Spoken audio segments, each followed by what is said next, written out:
Good morning, everyone. Mike on Monday coming to you. I am in a cornfield west of 57, south of Plymouth in the Sheboygan County area. Yep, I picked out one of the pretty ones today to show you that, yes, there is some corn that looks kind of nice in Sheboygan County.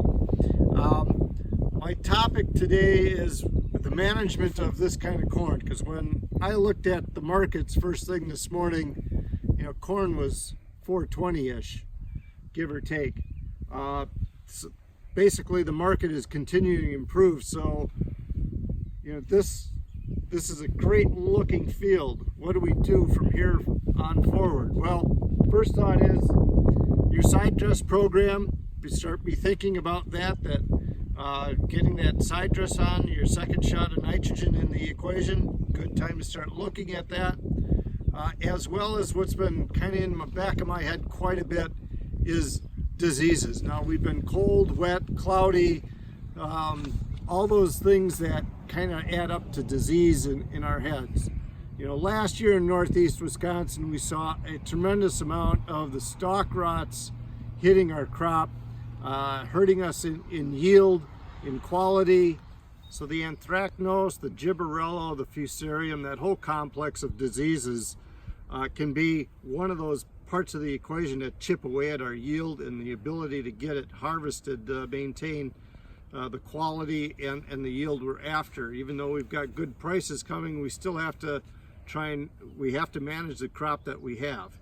Now, on top of that, last year, you remember, tar spot became a huge problem in the southern part of the state.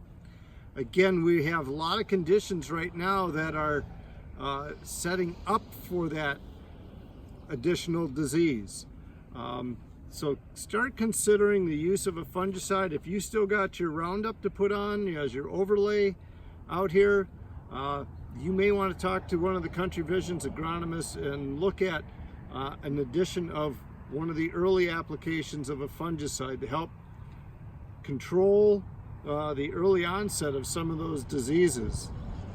Remember, fungicides are not curative properties. They're put on as a preventative measure. So we're trying to keep these diseases from impacting the crop.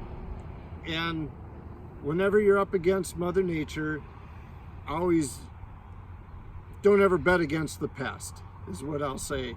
That nothing is perfect out there, but I'll agree with Damon Smith when it comes to when you're picking out a fungicide, look for the multiple modes of action. So 2 or 3 modes of action in the tank that cover a broad spectrum of disease. Again, when we put it out this early, we're trying to manage the part of the crop that we have right now.